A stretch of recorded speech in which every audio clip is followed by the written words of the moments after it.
రాష్ట్ర ప్రభుత్వ ఉద్యోగులు లేవనెత్తిన పలు డిమాండ్లను పరిష్కరించే దిశగా రేవంత్ సర్కార్ యోచిస్తోంది. వారి డిమాండ్లపై ఈ నెల 5న జరిగే మంత్రివర్గ సమావేశంలో ప్రభుత్వం నిర్ణయం తీసుకున్నది. ఉద్యోగులకు ఇవ్వాల్సిన డీఏలు, పదవి విరమణ వయసు పెంపు, సాధారణ బదిలీల అంశాల్లో కేబినెట్ భేటీలో కీలక నిర్ణయం తీసుకోనున్నట్లు సమాచారం. నిన్న హైదరాబాద్లోని పోలీస్ కమాండ్ కంట్రోల్ సెంటర్లో సీఎం రేవంత్ రెడ్డి మంత్రులతో సమావేశమై ఈ మేరకు చర్చించారు.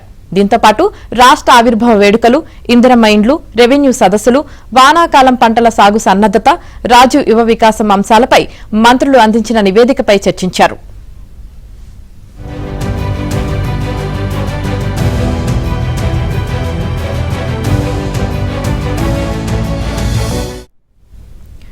ఉద్యోగుల సమస్యలపై నియమించిన కమిటీకి సంబంధించి అధికారులు ఉప ముఖ్యమంత్రి బట్టి విక్రమార్కకు ఇప్పటికే నివేదిక అందించారు. ఆ నివేదికలోని అంశాలతో పాటు ప్రభుత్వ ఉద్యోగుల సంఘాల ప్రతినిధులతో భేటీ సందర్భంగా వారు ప్రస్తావించిన డిమాండ్లను బట్టి విక్రమార్క సీఎంకు, మంత్రులకు వివరించారు. దీనిపై ఈ నెల 5న జరిగే కేబినెట్ భేటీలో చర్చించాలని, సమస్యల పరిష్కారంపై ఎలా ముందుకు వెళ్లాలో నిర్ణయం తీసుకోవాలని నిర్ణయించారు.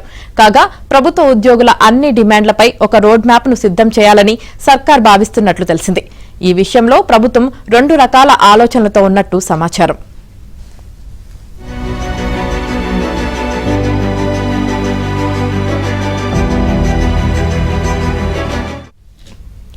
ఇప్పటికే సర్కార్పై ఆర్థిక భారం ఉండడం, దీనికి తోడు ఈ ఒక్క ఏడాదే 8,000 మందికి పైగా ఉద్యోగులు రిటైర్ కానుండడంతో మరింత భారం పడకుండా ఉద్యోగుల పదవి విరమణ వయసును ఏడాది పాటు పెంచితే మంచిదని కొందరు మంత్రులు సూచించినట్లు తెలిసింది. దీంతో పాటు ఉద్యోగుల సాధారణ బదిలీలు చేపట్టడం ప్రభుత్వం మొదటి ఆలోచనగా ఉంది.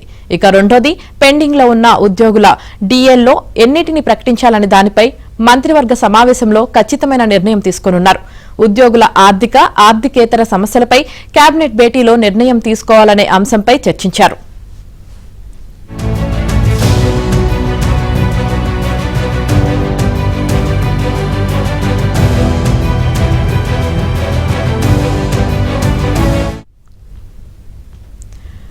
రైతు భరోసా పథకం గ్రామాల్లో లక్షల మందికి అమలవుతుందని, అయితే దీనిని మరింత పకడ్బందీగా అమలు చేస్తే రైతుల్లో ప్రభుత్వం పట్ల మరింత సానుకూల స్పందన వస్తుందని మంత్రులు అభిప్రాయపడినట్లు సమాచారం.